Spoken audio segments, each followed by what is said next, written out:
Okay, this one is a lecture about are caffeine and tea good for you? Coffee and tea good for you? And caffeine and coffee are kind of a hot topic. Tons of people drink coffee, and I think this is a good litmus test for somebody who knows what they're talking about versus doesn't. You're going to see all these BS artists on the internet telling you how great caffeine is. Any popular, best-selling food is going to get a lot of positive bogus press saying, oh, it's, cures all these health problems. So the way to get past that is ask yourself, what does caffeine actually do? And what it does is it increases the stress response. It blocks adenosine receptors, but it mimics the acute stress response in that it increases cortisol and catecholamines. And one of the things I'm very interested in the brain. Caffeine lowers cerebral blood flow. This one study says 27%, and they mention several other references here.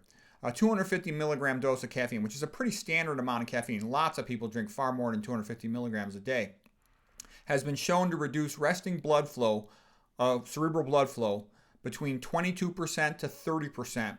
And then here's three other references, and you'll find plenty more of them about caffeine lowering cerebral blood flow. So, what's the most common cause of dementia? Chronic cerebral hypoperfusion, lack of blood flow, as well as excitotoxicity. Those two things go together. So what I'm trying to say is, why would you want to be ingesting something that's decreasing your cerebral blood flow, potentially accelerating your rate of dementia? I'm going to go through the physiology in more detail, but just think about it. It causes increased hypertension, high blood pressure. What's the number one risk factor for silent stroke? Hypertension. What else does it do? It causes insulin resistance, elevated blood glucose.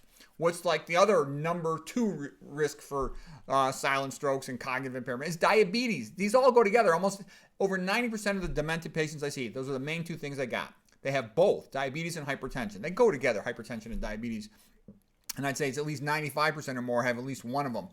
And so what I'm saying is, why would you want to be ingesting a substance that increases your risk of diabetes and hypertension? I'll go into some more detail, but that's a key point.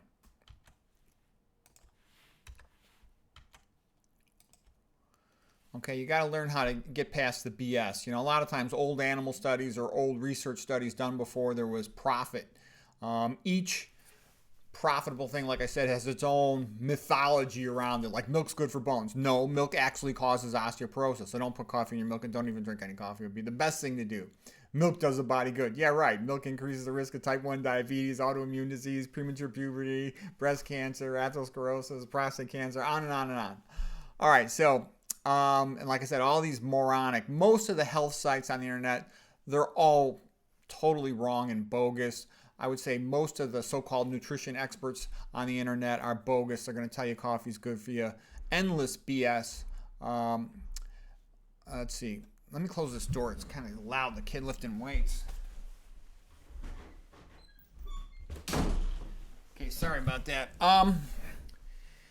Caffeine is a stress equivalent, increasing cortisol and catecholamines, the epinephrine and norepinephrine, same thing as adrenaline and noradrenaline, plus the cortisol. Cortisol is not what you want to increase for no reason. Cortisol is the opposite of melatonin. Melatonin's good, antioxidant, helps you sleep, anti-aging. Cortisol is the opposite. It's part of the stress response. You need cortisol and catecholamines for acute energy mobilization. Being chased by a tiger in the dark is a typical stress response metaphor. They think the peak caffeine effect, some paper claims 45 to 60 minutes. Other one says 90 minutes, like with some energy drinks, depending on the other ingredients. What does cortisol do? It increases sodium retention. That's called a mineralocorticoid effect. The point is, increased sodium retention means elevated blood pressure. You're also going to get elevated blood pressure because the catecholamines increase cardiac contractility. So hypertension is bad.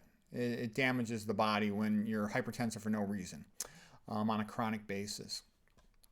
Many years ago, I injured my back, and I was given a Solu-Medrol, corticosteroid dose pack.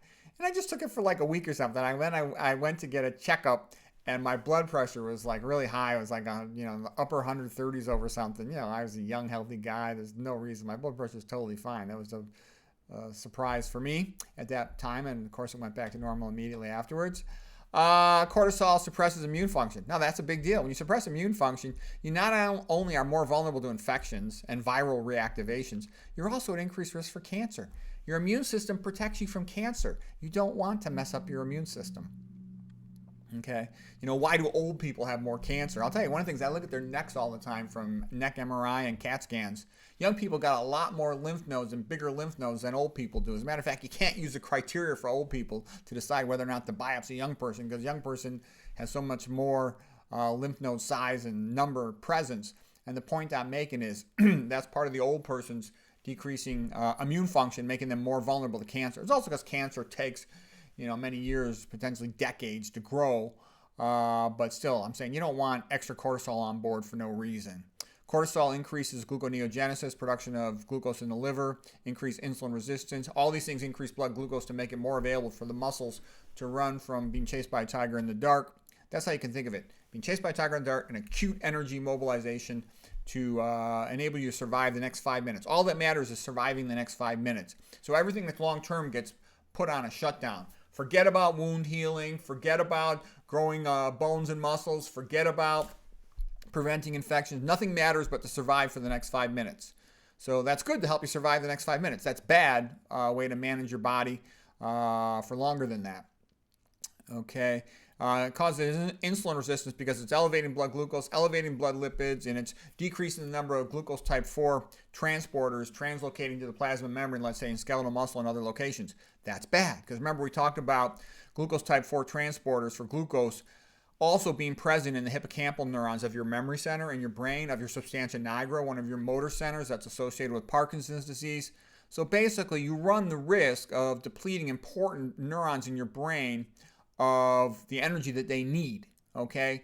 And again, for 5 minutes, not a big deal, but for a chronic daily basis, not a wise move. And do you catch the problem here? You're hypertensive. That's bad, okay? You're increasing glutamate release across the neurotransmitters in your hippocampus, so you're ramping up the metabolic rate, but you're simultaneously dropping cerebral blood flow. You get that? Increased metabolic rate, decreased cerebral blood flow, increased risk of apoptosis. Not good. Cortisol and catecholamines, increased blood lipids, more insulin resistance. More likely your person is going to become fat. So they get a big, bulky fat on the back of their neck. Potentially when you really have high chronic corticosteroids. It's called buffalo hump obesity. They're prothrombotic. They elevate blood fibrinogen. Fibrinogen is a major clotting factor. So is von Willebrand factor, factor VIII, antihemophilic factor, platelet activation and aggregation is increased. That's bad because platelet activation and aggregation can hide metastatic cancer. You look that up, you'll see that. That's why stress can increase your risk of metastatic cancer. So this is bad. You're going to decrease, you also decrease myocardial perfusion a little bit, so you can lower cardiac perfusion, simultaneously make yourself more prone to clotting. Not good. While you're speeding up heart rate, you're increasing cardiac contractility. You increase the risk of having tremors, increased palpation, increased atrial fibrillation, slight decrease in heart perfusion I mentioned there. When you block the brain adenosine receptors, the sort of the biochemical effect is decreased GABA, but increased dopamine signaling. It'll make you more awake is the bottom line. You're going to be more awake, more alert, which is good if you're tired, you got a long drive that you must make at that moment. Yeah, fine, have a cup of coffee in that instance, but habitually not good. You don't sleep as deeply. You'll notice if you cook coffee, your sleep improves significantly. You'll feel younger. Cortisol, like I said, it's the opposite of melatonin. They're like on a seesaw, you know. Normally, you want cortisol to just come up in the morning. That's a normal thing for it to do. Give you a little extra energy to get your day going, go find some food. But then at night, you want your melatonin high because you can sleep more deeply.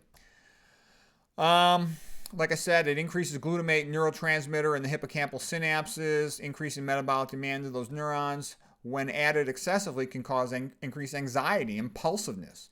Again, this is the opposite in this case also of oxytocin.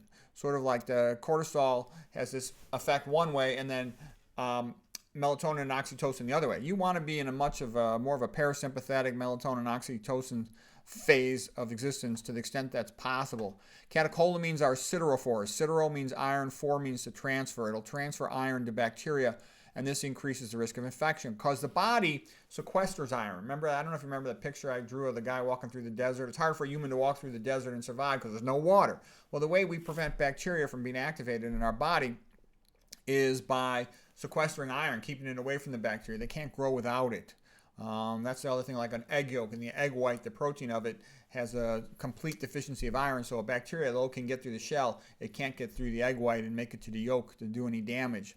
We all have dormant bacteria in our blood, and it's pretty obvious when you think about it. You can get reactivations of tuberculosis, you can get reactivations of Lyme disease, reactivations of syphilis, reactivations of all these viruses, especially the herpes virus family, HSV1, HSV2, shingles, and a bunch of others.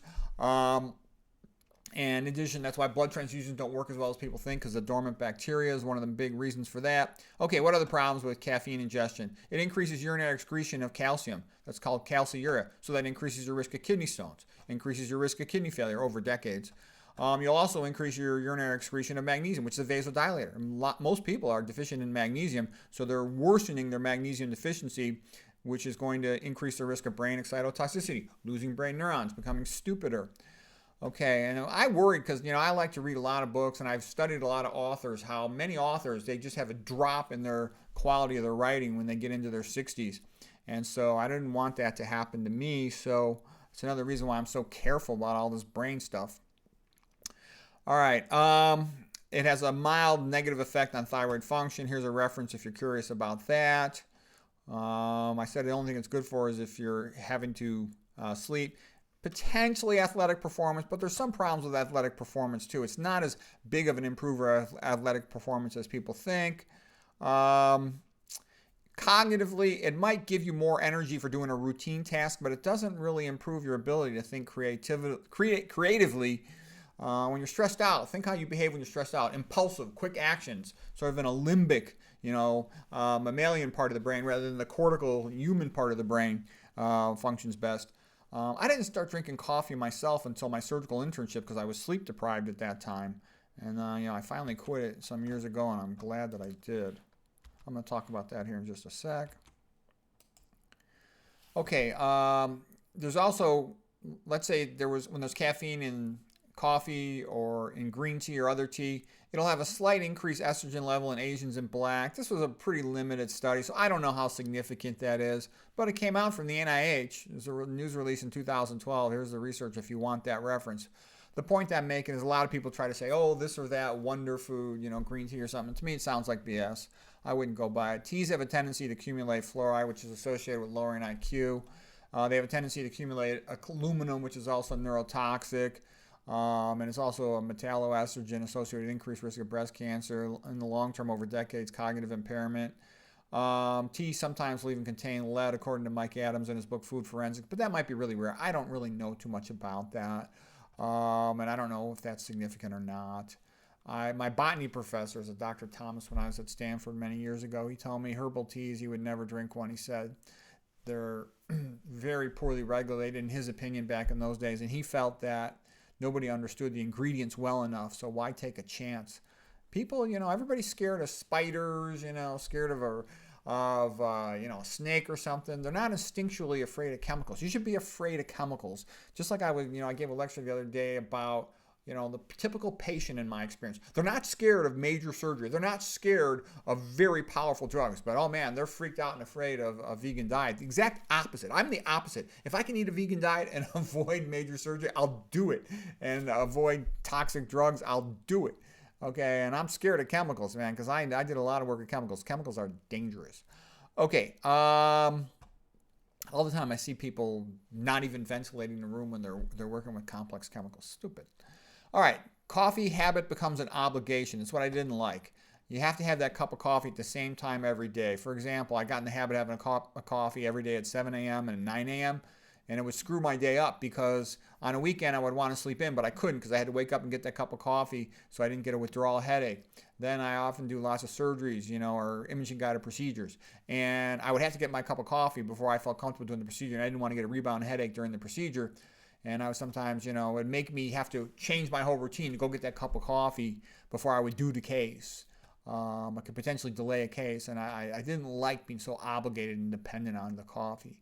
What I did is to quit the caffeine was I tapered each cup. I was at 2 cups a day for years. I would decrease by 25% each day. So it would take 4 days to come off the cup of coffee completely. And, you never want to quit more than 1 cup at a time. I didn't have much cravings when I quit the first cup, but when I quit the second cup, I had intense cravings. For 3 days, I felt sad.